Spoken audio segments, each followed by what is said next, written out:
Здравейте! Искам да ви покажа колко е лесно да запишете видеоавтобиография в Your Smart CV. Всичко, което ви трябва, е веб-камера и интернет връзка. В първа стъпка можете да качите снимка и да попълните своята информация, като образование, езици, професионален опит, интересни проекти, в които сте участвали, всичко, което искате да се включи във вашето CV. Може дори да прикачвате документи и сертификати. До всяко поле има съвети и насоки, които да ви подсказват какво и как да напишете. С натискане на бутона "Запиши и продължи" преминаваме към втора стъпка. Във втората стъпка записвате вашите видеа. Имате по 1 минута да отговорите на 3 въпроса. За мен, какво мога и какво търся. Тук може да погледнете съвети, подготвени от специалисти, идеи за какво да говорите, както и да почерпите вдъхновение от примерни видеа. Започваме с натискане на бутона "Запиши". Първо трябва да позволите достъп до вашата камера и микрофон.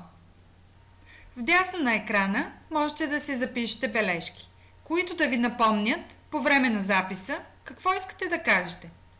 А таймера в долната част на екрана ще ви подсказва с колко време разполагате. Запомнете, имате по максимум минута на видео и можете да спрете записа по всяко време. Преди да започнем, искам да ви дам няколко съвета. Помислете за фона и осветлението, изберете подходящо облекло, говорете ясно и отчетливо и гледайте право в камерата. Записваме чрез натискане на бутона "Рекорд". В първото видео представете вашата личност, интереси и типични черти. С натискане на бутона "Стоп" по всяко време преди изтичането на 1 минута, записът спира. Имате 3 опции: да прегледате видеото, да го презапишете и да го запазите. Не се притеснявайте. Дори и запазено, видеото може да бъде презаписано по всяко време.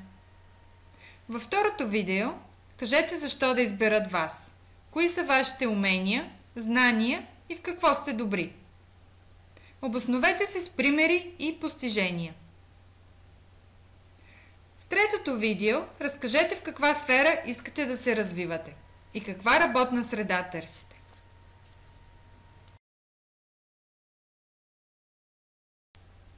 В стъпка 3 вие активирате вашия профил. След успешна активация разполагате с вашата видеоавтобиография. Както виждате, е много лесно. Успех!